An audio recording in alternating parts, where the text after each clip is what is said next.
జగనన్న గారు ముందస్తు ఎన్నికలకు వెళ్తారంటండి. ఆ నోట ఈ నోట కాదు, అందరి నోట ఇదే మాటండి బాబు. అందుకే ఎవరి కాళ్ళు గ్రౌండ్ ప్రిపేర్ చేసుకుంటున్నారండి. ఎవరు తక్కువలేం కాదండి, మన వాళ్ళు చాలా గొప్పోళ్ళండి. ఇంతకీ మరి జగనన్న గారు ఎందుకంత తొందరపడుతున్నారో మీకు అర్థమవుతుందా?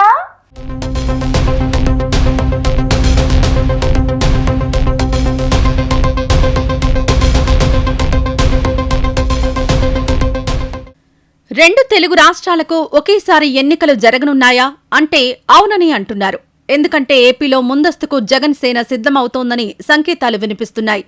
అందుకే ఎమ్మెల్యేలందరూ గడప గడపకు మన ప్రభుత్వం అంటూ ప్రజల దగ్గరకు ఉరుకులు పరుగులు పెడుతున్నారు. ఇంతవరకు వెళ్లని మారుమూల గ్రామాలకు సైతం వెళ్తున్నారు. అక్కడ ప్రజల స్పందన ఎలా ఉందో తెలుసుకుంటున్నారు. జగనన్న సంక్షేమ పథకాలు అందుతున్న తీరు అడిగి మరీ వస్తున్నారు. ఇంకా ఏవైనా సమస్యలుంటే చెప్పమని ప్రజల్ని అభ్యర్థిస్తున్నారు. ఇన్నేళ్లలో ఒక ఎమ్మెల్యే ప్రజల ముందుకొచ్చి తిరగడం ఒక రికార్డుగా అందరూ చెబుతున్నారు. అంతేకాదు గ్రామస్తులు చాలా మంది ఎమ్మెల్యే మా గ్రామానికి రావడం ఇదే మొదటిసారని కూడా చెబుతున్నారు. కొందరు మహిళలైతే ఎమ్మెల్యేని ఇంతవరకు చూడనే లేదని, ఎమ్మెల్యే అంటే మీరేనా అని కూడా అడుగుతున్నారు.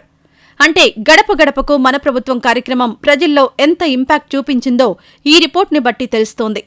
అందుకనే వాతావరణం బాగున్నప్పుడే ఎన్నికలకు వెళ్తే రిజల్ట్ బాగుంటుందని భావించి సీఎం జగన్మోహన్ రెడ్డి ముందస్తుకు సిద్ధమవుతున్నట్టుగా వార్తలు వినిపిస్తున్నాయి.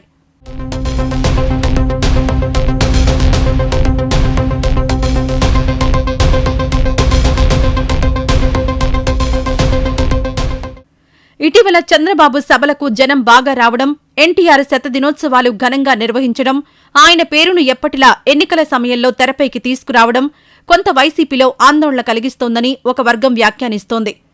ఇకపోతే సీఎం జగన్ సంక్షేమానికి పెద్దపీట వేసి అభివృద్ధిని పక్కన పెట్టడంతో అర్బన్లో నెగిటివ్ ఓటింగ్ పెరుగుతోందని అంటున్నారు. ఇక ఉద్యోగస్తులు వ్యతిరేకమయ్యారని తెలుగుదేశం ప్రచారం చేస్తోంది. ప్రభుత్వ వ్యతిరేక శక్తులను ఏకం చేయడంలో చంద్రబాబు అందివేసిన చెయ్యి కావడంతో ఆ పనిలో బిజీగా ఉన్నాడు. అంతేకాదు ఉచిత పథకాలను కూడా ప్రకటించేశాడు. ఇంకా చెప్పాలంటే మీడియా మేనేజ్మెంట్లో అతన్ని మించిన వారు లేరనే పేరుంది. అందుకే ఇంకా సంవత్సరం టైం ఉండగానే గ్రౌండ్ వర్క్ ప్రిపేర్ చేసుకుంటూ వెళ్తున్నాడు. చంద్రబాబు స్ట్రాటజీ మారుతున్న పరిస్థితుల నేపథ్యంలో సీఎం జగన్మోహన్ రెడ్డి ముందస్తుకు రెడీ అవుతున్నట్టుగా సమాచారం.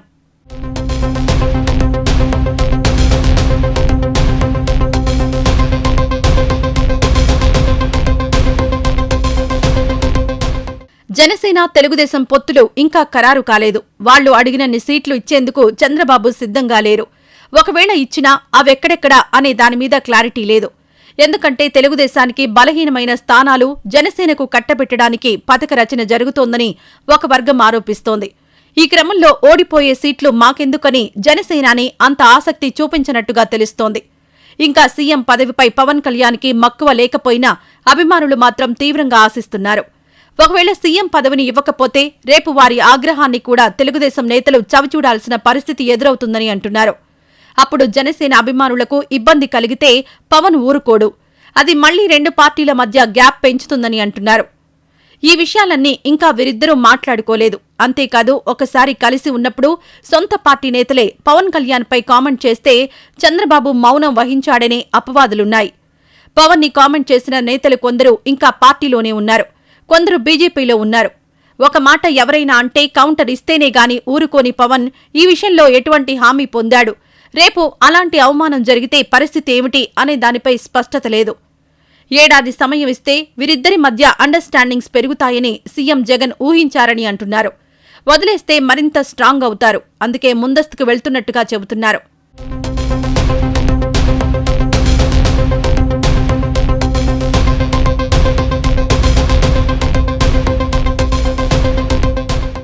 అన్నింటికన్నా ముఖ్యమైన సీట్ల సర్దుబాటు ఈ రెండు పార్టీల మధ్య ఇంకా కొలిక్కి రాలేదు. ఎందుకంటే జనసేనాని 40 సీట్లు ఎక్కడెక్కడివి అడుగుతున్నారో క్లారిటీ లేదని అంటున్నారు. వీరు అడిగిన చోట తెలుగుదేశంలో ఏళ్ల తరబడి పార్టీ కోసం కోట్ల రూపాయలు ఖర్చు పెట్టిన నేతల పరిస్థితి ఏమిటి అనే ప్రశ్న ఉత్పన్నమవుతోంది. జనసేన కోరుకునే 40 చోట్ల ఎమ్మెల్యే సీటు ఆశించే నాయకుల అసంతృప్తిని చంద్రబాబు ఎలా చల్లార్చుతాడనేది వాళ్లకి పెద్ద టాస్కుగా ఉంది. అంతేకాదు 40 చోట్ల వ్యతిరేకత రాకుండా ఎలా చూసుకుంటాడు, అలాగే వాళ్లు రెబల్స్ గా మారితే అది గెలుపు మీద ప్రభావం చూపిస్తే దాన్ని ఎలా ఎదుర్కొంటారు, 175 సీట్లలో 40 చోట్ల కుంపట్లు మొదలైతే వాటినెలా సర్దుబాటు చేసుకుంటారని అంటున్నారు. ఇవన్నీ తెలుగుదేశం పార్టీలో అంతర్గత కుమ్ములాట్లకు దారితీసే అవకాశాలు స్పష్టంగా కనిపిస్తున్నాయి. అందులో కనీసం 20 సీట్లైనా సరే ఈ తలనొప్పుల వల్ల పోయే అవకాశాలున్నాయని విశ్లేషకులు చెబుతున్నారు.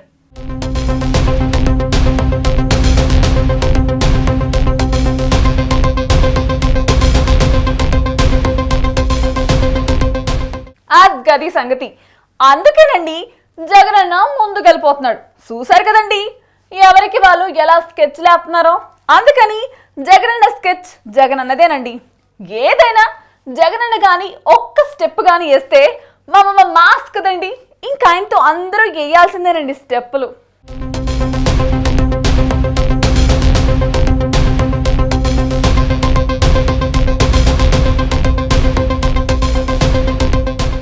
జనసేన పార్టీలో పేరు గొప్ప ఊరు దిబ్బల పరిస్థితులు కనిపిస్తున్నాయని అంటున్నారు. వీళ్లు అడుగుతున్న 40 సీట్లలో 40 మంది ఆర్థికంగా సామాజికంగా బలమైన అభ్యర్థులున్నారా అనే సందేహాలు అందరిలో వ్యక్తమవుతున్నాయి. ఒకవేళ 175 సీట్లలో 40 చోట్ల జనసేన అడుగుతున్న ప్రాంతాలలో అక్కడ తెలుగుదేశం గెలుపు స్థానాలైతే పార్టీ పరిస్థితి ఏమిటి? అవి జనసేన ఖాతాలోకి వెళ్లిపోతే భవిష్యత్ ఏమిటి? తరతరాలుగా తెలుగుదేశానికి కంచుకోటలుగా ఉన్న ఆ నియోజకవర్గాలను ఎలా వదులుకోవాలనే ఆలోచనలతో సతమతమవుతున్నారు. ఇదిలా ఉంటే ఇప్పటికీ పవన్ కళ్యాణ్ ఇంకా ప్రచారం ప్రారంభించలేదు. వారాహిని ఇంకా బయటకు తీయలేదు. సినిమా షూటింగ్లతో చాలా బిజీగా ఉన్నారు. ఆ సినిమాలన్నీ పూర్తి చేస్తారా, లేకపోతే వాటిని మధ్యలోనే ఆపేస్తారా, లేక ఎలక్షన్లలో ఎన్నికల ప్రచారంలో పాల్గొంటారా అనేది $1 మిలియన్ ప్రశ్నగా ఉంది. ఒకవేళ సినిమాలు ఆపేస్తే నిర్మాతలు నిండా మునిగిపోతారని అంటున్నారు. ఇప్పటికే హరిహర వీరమల్లు సినిమా ఎంతవరకొచ్చిందో తెలీదు. ప్రముఖ నిర్మాత ఏఎం రత్నం ఈ సినిమా తీస్తున్నారు. ఒకప్పుడు పవన్ కి బ్రేక్ ఇచ్చిన ఖుషీ సినిమా నిర్మాత ఈయనే. ఆ కృతజ్ఞతతోనే పవన్ సినిమా చేసేందుకు ఒప్పుకున్నాడని అంటున్నారు. మరెందుకో ఆ సినిమా ముందుకెళ్లడం లేదు. ఎన్నికలు గాని ముందుకొస్తే ఇప్పుడు చేస్తున్న సినిమాల పరిస్థితి ఏమిటి అని నిర్మాతలు అప్పుడే ఆందోళన వ్యక్తం చేస్తున్నారు.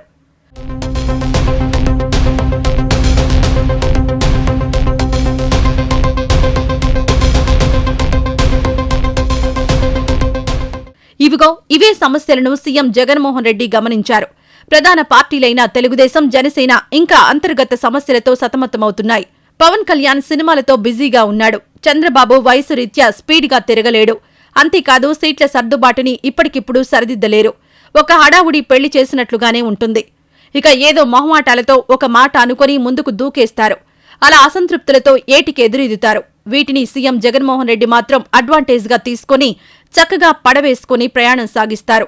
ఇదే కాన్సెప్ట్తో ముందస్తు అంటున్నారని చెబుతున్నారు. ఇప్పుడు సడన్ గా ముందస్తు ప్రకటన వస్తే మాత్రం తెలుగుదేశం, జనసేన పార్టీలు క్లిష్ట పరిస్థితులను ఎదుర్కొనే అవకాశాలున్నాయి. ఇప్పటికే గడప గడపకు మన ప్రభుత్వం పేరుతో ఎమ్మెల్యేలను ఇంటింటికి పంపించి జగన్మోహన్ రెడ్డి జనాల్లో పాపులారిటీని సంపాదించారు.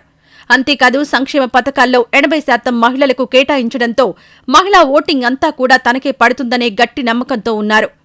ఫీజు రియంబర్స్మెంట్ కారణంగా విద్యార్థులు, తల్లిదండ్రుల ఓటింగ్ తనదే అంటున్నారు. 1,25,000 సచివాలయ ఉద్యోగాలు, 2,50,000 వాలంటీర్లు, వారి కుటుంబాలు, ఇలా సంక్షేమ పథకాల లబ్ధిదారులు, వారి కుటుంబాలు, ఇలా అన్ని రకాలుగా ఓట్లన్నీ తనకే అనే భావనలో జగన్మోహన్ రెడ్డి ఉన్నారు. అందుకే ఈ దశలో ముందస్తుకు వెళితే మళ్లీ అధికారం తనదనే పక్కా కాన్ఫిడెన్స్తో ఆయన ముందస్తు అడుగువేస్తున్నారని అంటున్నారు.